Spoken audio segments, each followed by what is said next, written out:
Olá pessoal, tudo bem com vocês? Sejam mais uma vez muito bem-vindos, muito bem-vindas ao canal do Professor Jussemar. E mais uma vez traremos aqui nessa sexta-feira, como toda sexta-feira, um novo vídeo aqui para o canal. Sempre um assunto do nosso dia a dia que trata ou que aborda a filosofia, o direito, a política, sempre com aquele compromisso de fazermos também uma análise crítica e refletida sobre os temas mais importantes que atingem o nosso dia a dia.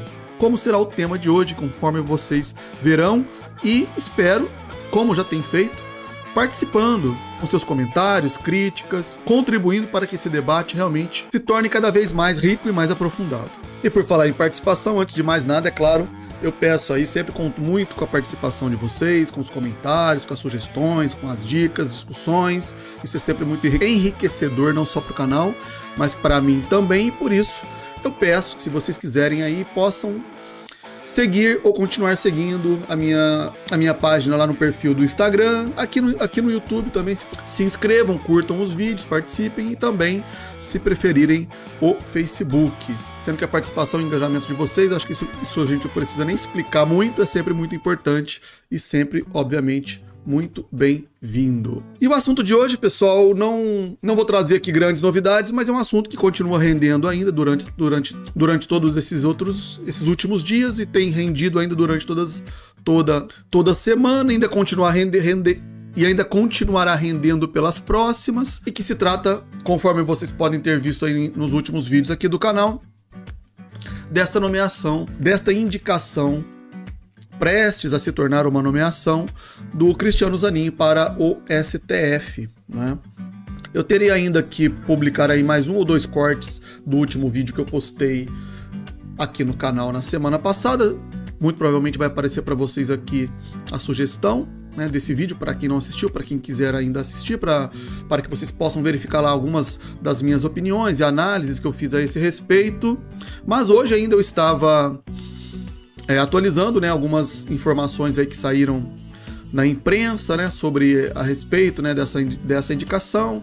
Me parece que tem havido aí já uns encontros, umas participações de certos setores, né, da política interessados aí nessa nomeação, dentre eles a bancada evangélica, alguns senadores, alguns grupos aí que serão responsáveis, né, por essa, ou pelo menos poderão influenciar, né, nessa aprovação que virá logo na sequência no âmbito do Senado. E eu me deparei aqui com uma reportagem do UOL, do colunista Chico Alves, eu sempre confundo Chico Alves com Chico Pinheiro, do colunista Chico Alves, né, lá do UOL, e eu resolvi fazer aqui então um vídeo um pouco diferente. Vou fazer um vídeo comentado dessa reportagem, vou lendo aqui com vocês, né, as análises que foram feitas por ele, considerando que ele colocou um título bastante chamativo, interessante, né, trazendo algumas perspectivas diferenciadas sobre essa nomeação, e é sobre esse artigo, essa reportagem que eu vou falar aqui agora com vocês, tá bom? Vamos lá, eu não sei se a qualidade vai ficar muito boa, pessoal, mas vamos tentar aí. De toda maneira, eu vou lendo aqui, né, vou tentar ler aos poucos, né, e eventualmente dando algumas pausas para fazer uns comentários. O artigo não é muito longo, então acredito que esse vídeo também não vai ficar muito longo, não vou tomar muito tempo de vocês, não, tá? Mas é claro que depois, se puderem, façam os seus comentários, né, coloquem aí eventuais dúvidas ou considerações a respeito, que aí vamos avançando nessa discussão, nessa reflexão aí. Porque é importante, né, pessoal, a gente ter uma visão crítica, né, como eu digo, estarmos sempre questionando as decisões que serão tomadas agora, né, por esse governo novo aí do Lula, sendo que não era pra gente ter realmente nada de muito novo, mas é claro, a gente acaba sendo, vez ou outra, surpreendido, né, por algum tipo de decisão, e essa não seria diferente, né. Muito bem, vamos lá. Não sei se vai aparecer para vocês aí, né? Mas para quem não conhece, né? O Chico Alves aí, ele é jornalista, por 2 vezes ganhou o prêmio Embratel de jornalismo, foi menção honrosa no prêmio Vladimir Herzog, foi editor assistente na revista Isto É e editor-chefe do jornal O Dia. É coautor do livro Paraíso Armado, sobre a crise na segurança pública no Rio, em parceria com Aziz Filho, né? Eu não tô aqui tietando, nem sou um grande seguidor do Chico Alves, né? Eu acompanho algumas análises dele no dia a dia, né? Nos programas do UOL que aparece no YouTube, tá sempre lá com a Fabíola Cidral, com o Josias, né? E outros jornalistas que acompanham lá a bancada, né? O Thales Faria, eles estão sempre fazendo análises políticas. Eu gosto até das opiniões do Chico Alves. E como eu disse, me deparei com essa coluna de opinião da parte dele e vamos aqui então, eu achei uns pontos interessantes e por isso eu gostaria de comentar com vocês aqui, né? A manchete é essa, né? O título, mais alguns motivos para questionar a indicação de Zanin ao STF. Então ele começa dizendo assim, né? A preferência de Lula por Cristiano Zanin para preencher uma vaga no Supremo Tribunal Federal já foi criticada nesta coluna. Eu não vou abrir aqui, mas depois vocês podem, se quiser, acessar, né? Ele realmente deve ter dito, né, algumas considerações sobre a nomeação do Zanin. Assim como eu vou repetir, eu tenho aí o meu vídeo, né, da última semana, onde eu faço, né, teço aí algumas considerações por essa nomeação, faço um questionamento sobre a respeito, né, do tal notável saber jurídico, se o Cristiano Zanin seria dotado ou não a esse respeito, levanto as minhas convicções, né, sobre quais seriam os reais motivos do Lula estar nomeando seu advogado particular, seu amigo pessoal, íntimo, para uma vaga tão importante que é essa de ministro para o STF. Né, faço algumas considerações a esse respeito, da importância da gente também estarmos sempre conscientes de quem a gente escolhe como presidente da República. Esse é um sistema que nós temos na nossa Constituição, né? Ou seja, os ministros são nomeados pelo presidente da República e por isso a gente deveria ter muito mais atenção, na minha opinião, né, quando escolhemos o presidente, porque sabemos que é ele que vai nomear os ministros. Então, tudo isso aí nesse último vídeo que vocês podem acessar pelos cards, né, por aqui, enfim, ou vou deixar também o link aí nas descrições, né? Então imagino que, assim como eu, o Chico Alves também fez lá suas considerações a respeito desta indicação.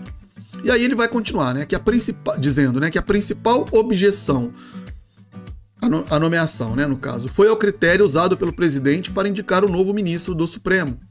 Ele quer alguém que o proteja no caso de um novo ataque ao estilo da Lava Jato.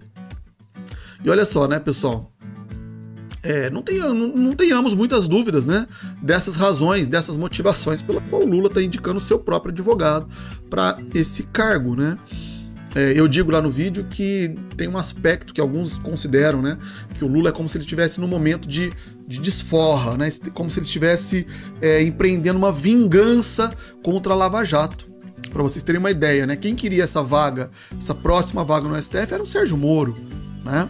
E o Lula, ao que aparenta, né, aparentemente parece que é esse o desejo dele, indicar o seu advogado é como se fosse uma resposta, uma forma, né, de mostrar aos seus algozes que quem é que manda agora, né? Como se o jogo virasse e agora ele tivesse todas as cartas na mão e por isso ele vai indicar o seu próprio advogado e amigo para o STF. Agora a questão é, o que isso significa, né, para a democracia, para a república, para o republicanismo?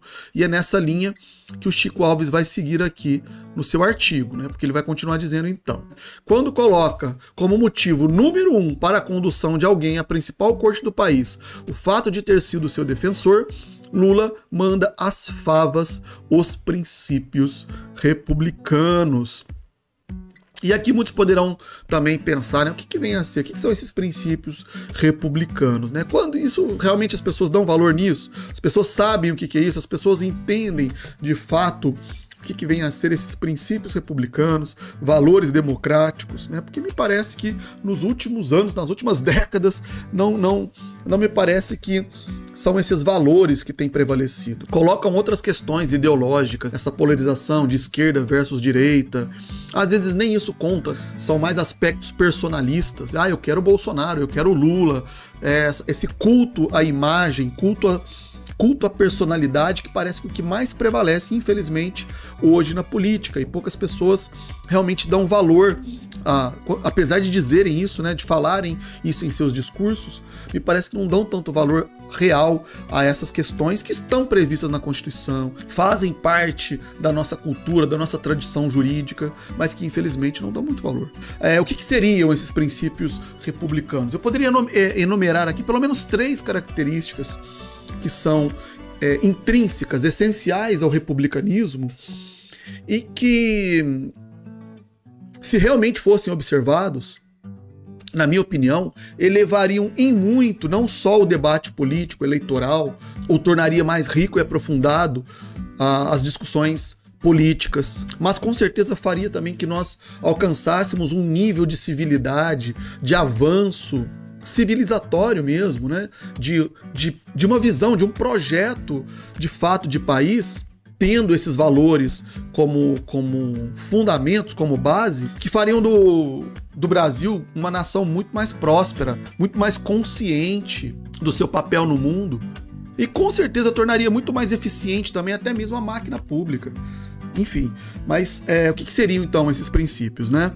E que basicamente são aqueles que distanciam, diferenciam, né? Diferenciam essa forma de governo que é a república da monarquia. E que desde que ocorreu a proclamação da república, desde então toda a nossa tradição política foi baseada na república, no republicanismo. Que como primeiro princípio tem justamente esse distanciamento da monarquia, que é com relação à forma como se acessa o poder. Na monarquia, como todos sabem, a regra é que o poder ele esteja nas mãos de uma família. A transmissão do poder ela é feita por um regime, por um sistema hereditário. Vai passando de pai para filho. E é um cargo, os cargos são vitalícios, o poder ele é vitalício, ou seja, enquanto o monarca é vivo, ele se mantém no poder. Regra, né, claro. Já numa república, essa ideia de vitaliciedade, de perpetuação no poder não existe, ou não deveria existir. E vocês vão entender daqui a pouquinho por que eu tô fazendo essa rápida revisão aqui sobre esses valores e sobre esses princípios. E isso não tem a ver só com esse trecho aí do artigo do Chico Alves. Também tem uma relação com, inclusive, essa nomeação que está sendo feita e por esses critérios que estão sendo utilizados pelo Lula. Mas um segundo requisito, um segundo princípio, ou uma segunda característica do republicanismo que está relacionada com essa primeira, né, que eu mencionei aqui, sobre a forma como que se acessa o poder, diz respeito à alternância de poder. Porque numa república se pressupõe que, uma vez que o poder não haverá de ficar de forma perpétua nas mãos de um único indivíduo ou de uma única família, pressupõe-se que haverá alternância, haverá mudança de perspectivas daqueles grupos ou partidos que venham ocupar o poder. Pois a ideia é que essas mudanças, essas alternâncias, elas são muito mais benéficas e muito mais saudáveis para uma sociedade. Porque haverá mudanças de pensamento, de programas, em tese, né, haveria uma maior oxigenação das políticas públicas. Se algo estivesse ocorrendo errado num governo anterior, isso poderia ser corrigido assim que houvesse mudança de governo. Em tese também, já aqueles programas que funcionaram bem, mesmo com uma alternância, poderiam ser aprimorados, melhorados, ampliados. Então, por essa razão, se entende que a mutabilidade, a alternância, isso é bastante saudável para uma sociedade, para uma democracia.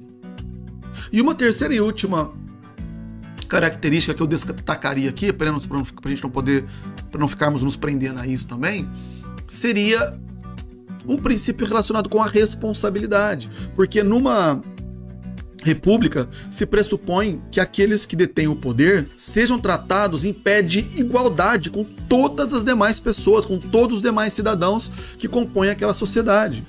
Literalmente aquela ideia de que a lei vale para todos, inclusive para os mandatários, para os detentores de cargos públicos, para os agentes políticos, para aqueles que ocupam cargo, ainda que sejam de presidente da República.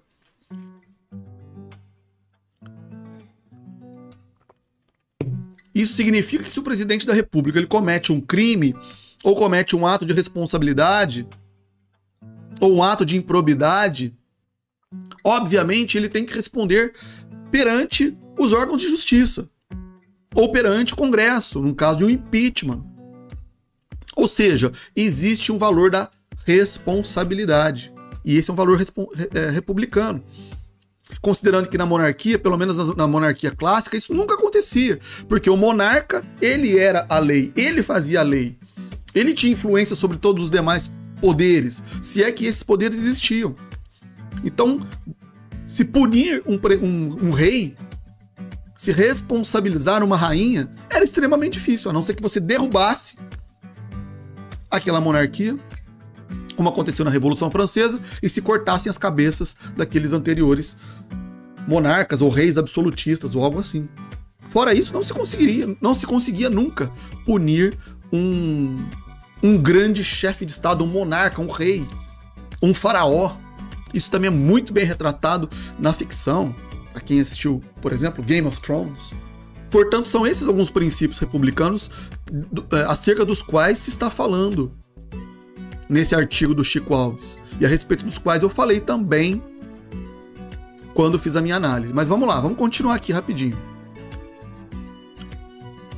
Então ele diz, né, que quando o Lula utiliza desse critério pessoal, ele manda às favas os princípios republicanos. Depois eu vou voltar nisso, como eu disse, como eu prometi, para poder fechar aqui o tema, o assunto, e vocês entenderem por que é tão importante essas considerações. Então ele vai dizer, é compreensível que esteja ressabiado com o aval que o STF deu à perseguição política promovida contra ele por Sérgio Moro e sua turma. No entanto, o antídoto para que isso não se repita é escolher um ministro que seja legalista, que tenha como objetivo, proteger a todos os brasileiros contra injustiças, e não apenas o presidente. Claro, né? Se o interesse do Lula é não sofrer perseguição política, que ele nomeasse alguém, então, como está sendo dito aqui, legalista. Poderia ser um advogado, qualquer outro jurista que apresentasse essa característica. A questão é, por que o Zanin, né? Por que o seu advogado particular, aí, inclusive, que foi quem enfrentou diretamente a Lava Jato, né? Muito bem, isso mostra que o Lula tem dado muito mais valor a esse aspecto mais pessoal, individual, do que qualquer outro, né? Há também quem critique a opção por Zanin, levando em conta o critério da representatividade. Realmente, a falta de ministros negros e a existência de apenas 2 mulheres no STF é uma distorção que Lula poderia amenizar. Eu falei disso também, né? Tem aquela cena famosa, né? No dia da posse, onde o Lula sobe a rampa e ali ele tem vários representantes de determinados grupos, né, considerados minoritários, né, indígena, um negro, um trabalhador, uma mulher, enfim.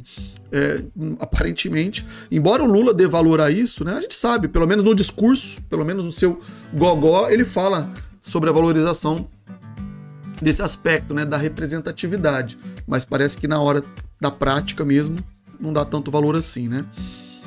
E acho que é nesse sentido que o Chico Alves também vai reconhecer isso, porque ele diz, o colunista, né, ele próprio, Chico Alves, reconhece, no entanto, que o petista é sensível a essa questão. Foi ele quem escolheu uma das 2 ministras que estão lá e também indicou o primeiro-ministro negro, Joaquim Barbosa. Se não me engano, ele indicou a Carmen Lúcia também, né? Que é a única mulher que, ou foi a Rosa Weber, enfim, mas vai sair a Rosa Weber em breve, né? E só vai ficar a Carmen Lúcia. Espera-se que a próxima vaga seja preenchida, levando-se em conta esse critério, quem sabe com a indicação de uma mulher negra, que inclusive é o que espera, né? Que já chegou a ser dito, né, isso pelo ministro Silvio Luau, né, ministro dos Direitos Humanos. Ele chegou a dizer isso em público, inclusive foi alvo de críticas a esse respeito. Também falei sobre isso no meu vídeo de análise da nomeação do Zanin.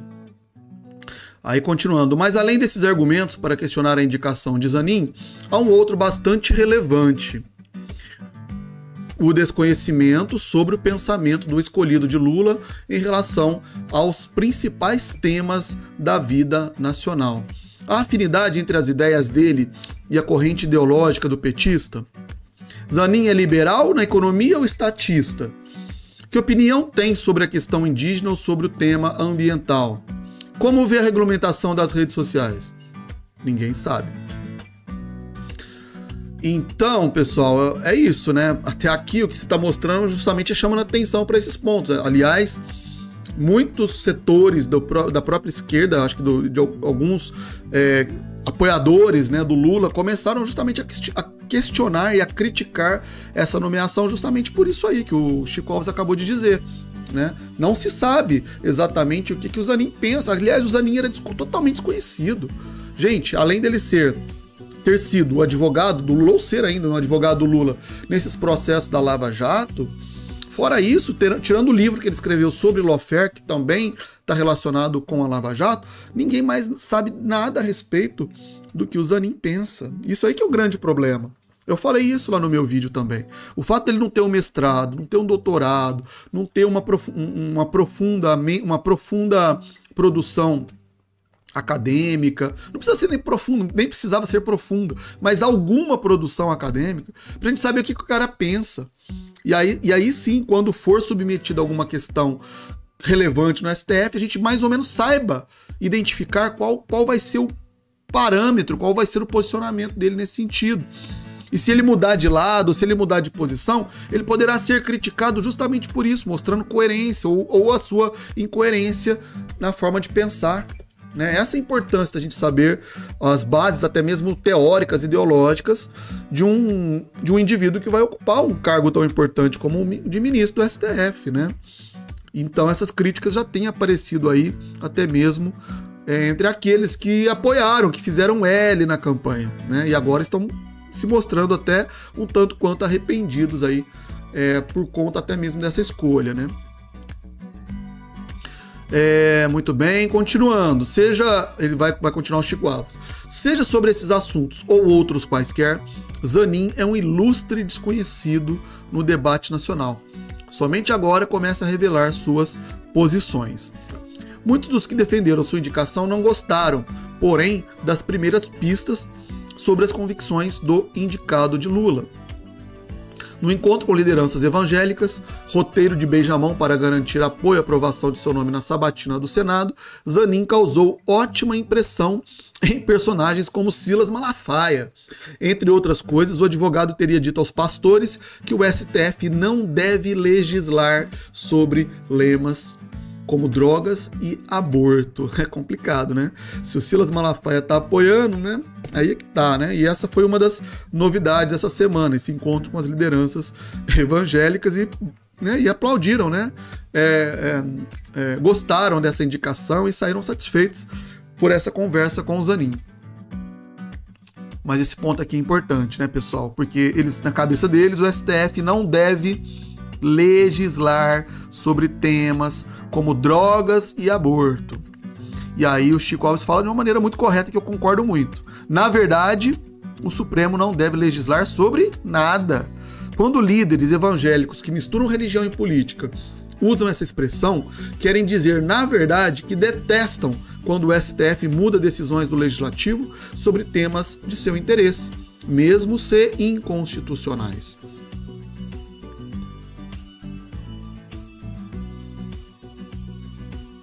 E aqui cabe mais um parêntese sobre aquilo que eu estava falando, sobre valores republicanos, né? Uma outra característica da República é essa separação clara entre os poderes, né? Legislativo, que é responsável pela inovação do ordenamento jurídico, o Executivo, que vai administrar de um modo geral as políticas públicas e o programa de governo, caso esse governo tenha um programa, né? E o judiciário, que será chamado, em último caso, para decidir conflitos entre os poderes, entre as pessoas, entre os indivíduos e o próprio Estado, resolver a lide, né? Ter uma palavra final naquilo que se refere à legalidade, aos princípios republicanos, aos valores democráticos, especialmente quando estamos falando no âmbito do STF, que tem a última palavra, é o guardião da Constituição. Agora, tem um detalhe aí também, né?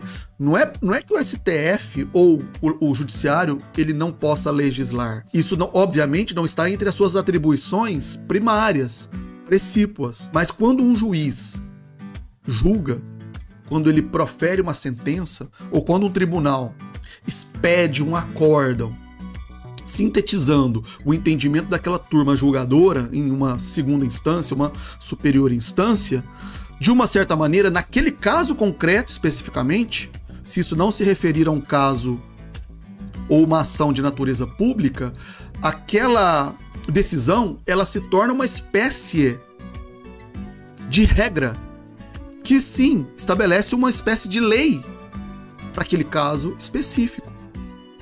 E no caso do STF, como o próprio Chico Alves deixa entender aí também, ele é chamado a atuar quando há omissão dos demais poderes. Ou quando esses demais poderes, o legislativo ou o próprio executivo, violam a Constituição. Então, cabe ao STF interferir sim. Isso está entre as suas atribuições constitucionais. Então não há segredo nenhum aí. É claro, a regra é que o STF não precise ser chamado para legislar, entre aspas. Mas nós sabemos a qualidade dos nossos legisladores. Sabemos das inúmeras violações que o próprio executivo pratica. Sempre foi assim. E daí a importância do STF no cumprimento das suas atribuições institucionais.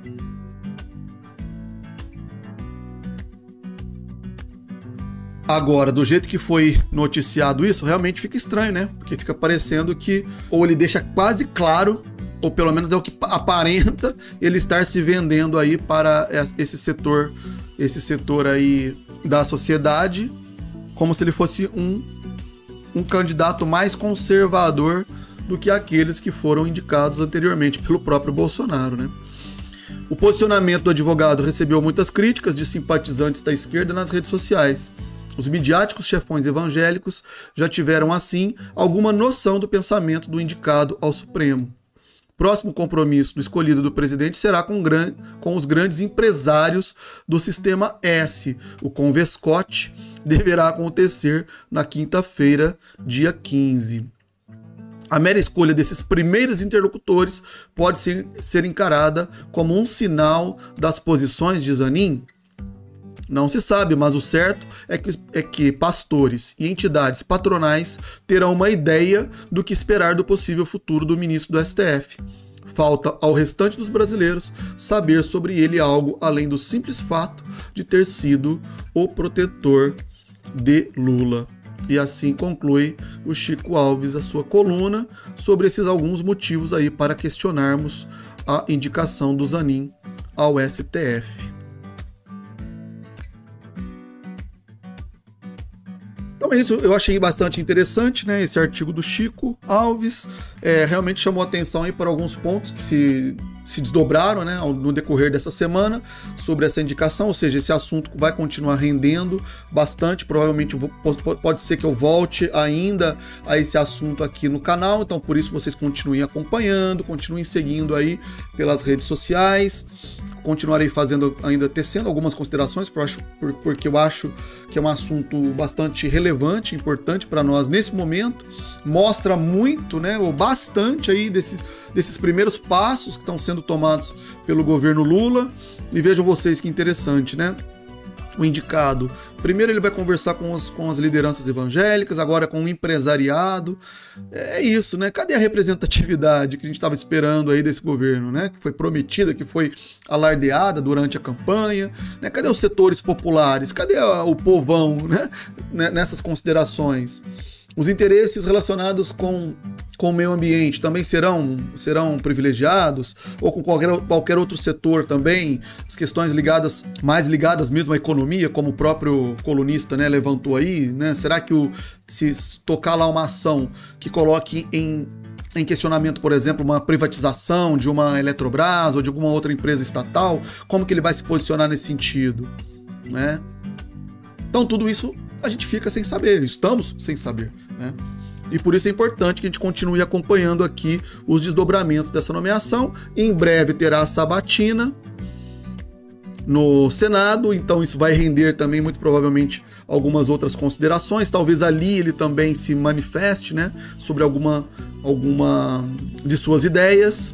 E o mais importante, por fim, para eu poder concluir aqui mesmo, que eu gostaria de destacar, é essa questão com o desprezo que se tem demonstrado esse tipo de nomeação muito personalizada, ao meu ver, atingindo de forma muito grave também o princípio da moralidade, muito mais do que da pessoalidade, da impessoalidade, é a questão da moralidade, né? De o presidente privilegiar alguém próximo do seu círculo, pensando muito mais em se proteger, defender os seus próprios e individuais interesses do que quaisquer outros. Talvez até mesmo já pensando no seu futuro político, na continuidade do poder, seja por ele ou seja por alguém do seu próprio grupo político ou partido político, que é o PT.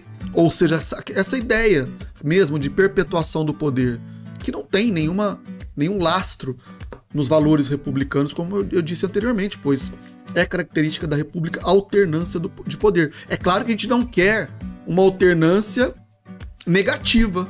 Ninguém quer que volte, eu pelo menos não quero que volte esses últimos 4 anos, mas a gente gostaria que evoluísse, que as coisas andassem, que os rumos do país fossem os melhores possíveis. E que não ficássemos vivendo de passado, porque o passado não retorna mais. E parece que foi sob esse mote que o PT e o próprio Lula quiseram retornar ao poder, achando que iriam repetir nesta gestão atual aquele mesmo sucesso que ele teve em 2002, 2008, nas suas primeiras incursões lá no Planalto. Isso não vai acontecer, não teremos a repetição daqueles anos de ouro, né, em que o PT assumiu pela primeira vez o governo.